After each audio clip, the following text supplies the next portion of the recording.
Congratulations Chirag Goyal. So all India rank 32 कैसा लग रहा है? हाउ डज इट फील कि ऑल इंडिया रैंक आ जी? वर यू एक्सपेक्टिंग की रैंक आएगी? Thank you ma'am. काफ़ी अच्छा लग रहा because being in top 50 does feel special and इससे मेरे लिए आगे के लिए काफ़ी सारी ऐसी अपॉर्चुनिटीज़ अनलॉक हो जाएंगी जो खाली एक रैंकर को मिलती है, जो खाली लिमिटेड 50 स्टूडेंट्स को मिलती हैं। So it does feel special and was expecting that I was hoping for it. I had a desire कि आ जाए but I was not expecting it. वो तो भगवान जी के हाथ में होता, किस्मत के हाथ में होता कि अगर लक अच्छा रहा तो रैंक भी आ जाएगी। बट ऑब्वियसली हार्ड वर्क तो होता ही है, अगर हार्ड वर्क के साथ लक भी मिल जाए तो रैंक ज़रूर आ जाती है। तो आपने कौन कौन से सब्जेक्ट्स लिए थे अमित अरोड़ा क्लासेस से, and how did you decide कि कौन से सब्जेक्ट्स लेने हैं, कौन से नहीं लेने हैं, कहाँ से लेने हैं? How did you decide that? So advanced accounts, costing and FMSM मैंने अमित अरोड़ा क्लासेस से ही ली बिकॉज फाउंडेशन में मैंने अकाउंट्स अमित सर से पढ़ी थी। सो आई वॉज श्योर कि मुझे ये 3 सब्जेक्ट्स तो यहीं से लेने हैं। For law tax I went with my seniors review and word of mouth, and for audit I watched lectures on YouTube and I proceeded with that.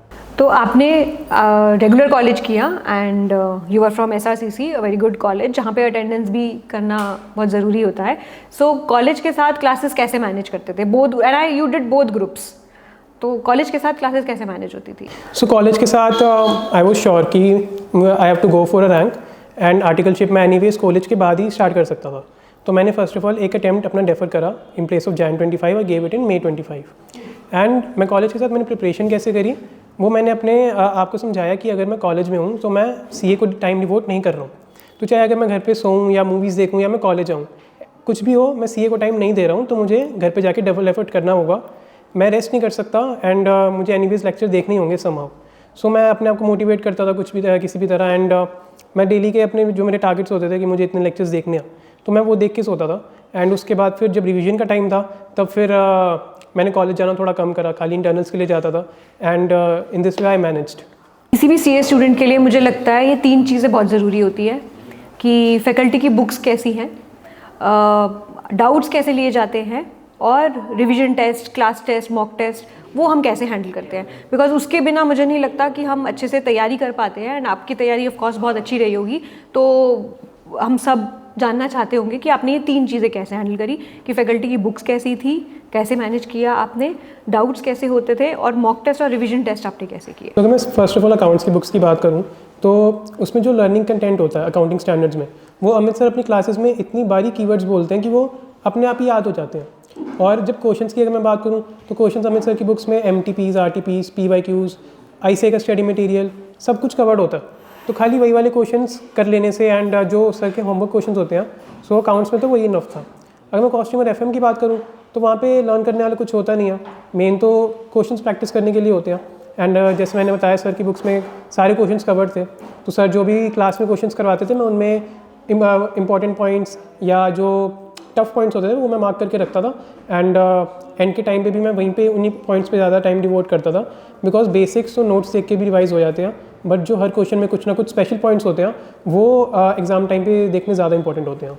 तो आपका शेड्यूल कैसे रहता था जब लास्ट आप सारी क्लासेस कर चुके थे, एग्ज़ाम्स आने वाले थे, 2 महीने ही रहते थे, तो शेड्यूल कैसे रहता था आपका दिन भर का? और रिविजन्स कितनी करी आपने, कितना टाइम दिया रिवीजन कर, कितनी बार रिविजन्स करी और कितनी बार पढ़ा, जो आपको हेल्प किया याद रखने में भी? बिकॉज बच्चे ये बोलते हैं कि ग्रुप 1 की रिविजन्स करी तो ग्रुप 2 भूल जाते हैं, ग्रुप 2 की क्लासेस चल रही हैं तो ग्रुप 1 भूल जाते हैं। तो वो रिविजन का कैसे रहा और आपने मॉक टेस्ट कितने दिए उसको याद रखने के लिए? तो शेड्यूल क्लासेस का और मॉक टेस्ट और रिविजन्स कैसी रही? जब मेरा May 25 में अटैम्प्ट था तब मेरे कॉलेज का 4th सेमेस्टर भी चल रहा था, तो मैंने प्लान करा था कि मैं जनवरी और फरवरी में कॉलेज पूरा जाऊंगा और अपनी अटेंडेंस बना लूँगा एंड देन मार्च और अप्रैल में मैं घर पे बैठूंगा और पढ़ाई करूँगा।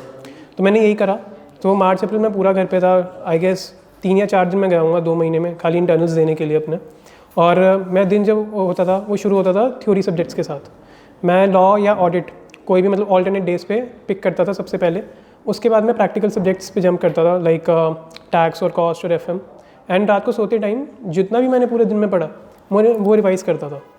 एंड रिविजन्स की मैं बात करूँ तो थ्योरी सब्जेक्ट्स में क्यूमुलेटिव रिविजन्स करना काफ़ी ज़रूरी है। लाइक अगर लॉ का सिलेबस मैंने 15 डेज़ में डिवाइड करा तो जो मैंने फर्स्ट डे पे रिवाइज़ करा वो मुझे 15th डे पे भी याद हो, इसके चांसेस बहुत कम होते हैं। तो जो भी मैं फर्स्ट डे पे रिवाइज़ कर रहा हूँ उसे सेकेंड डे पे भी उसको थोड़ा बहुत रिवाइज़ करना ज़रूरी है। लाइक पेजेस ही अगर मैंने पलट लिए तो दैट इज़ ऑल्सो इनफ। ऐसे ही सेकेंड वाला वो मुझे थर्ड को रिवाइज करना ज़रूरी है, सो एंड सो ऑन। तो इससे बेटर रिटेन हो सकता है। It is a boring task but that is the only key to succeed in theory subjects.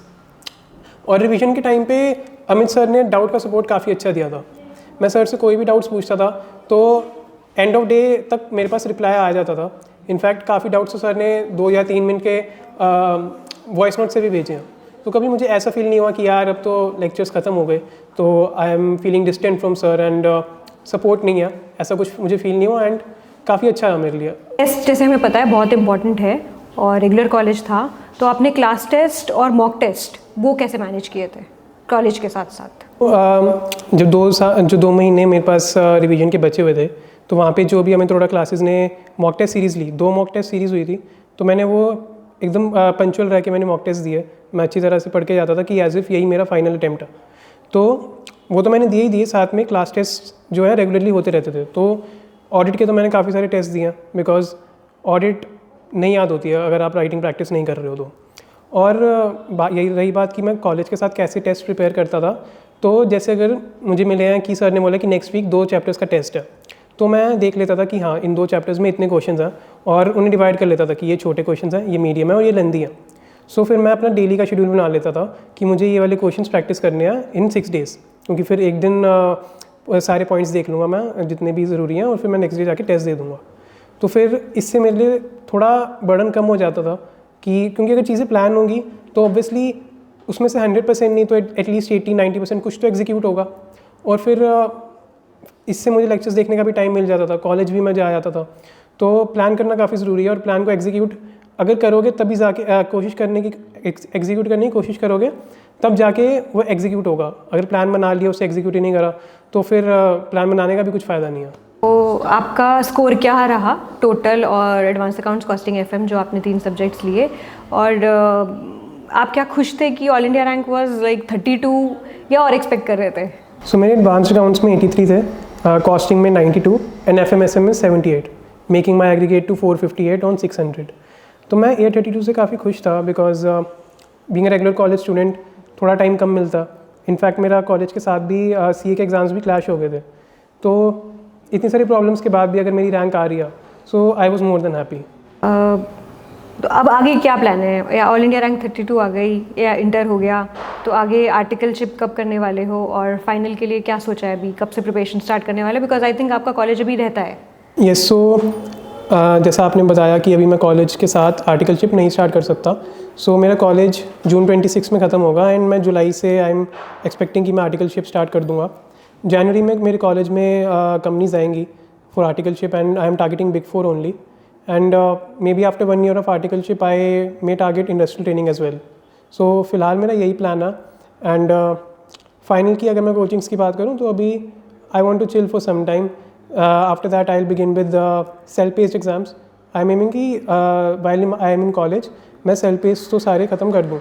It will give me a kick start while I will begin with articleship.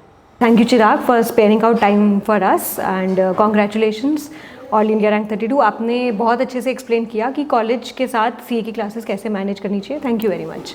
Thank you to you too ma'am and Amit sir because without हमें थोड़ा classes ये possible नहीं था। Amit sir की तो मैं जितनी तारीफ़ करूँगा, मैं थ्रू आउट माई जर्नी उन्होंने सपोर्ट करा एंड मैनेजमेंट का भी काफ़ी अच्छा रोल रहा है बिकॉज मुझे कोई भी अगर प्रॉब्लम होती थी रिगार्डिंग लेक्चर्स और एनीथिंग, सो मैं जब भी कॉल करता था so they were always there. So thanks a lot ma'am. Thank you.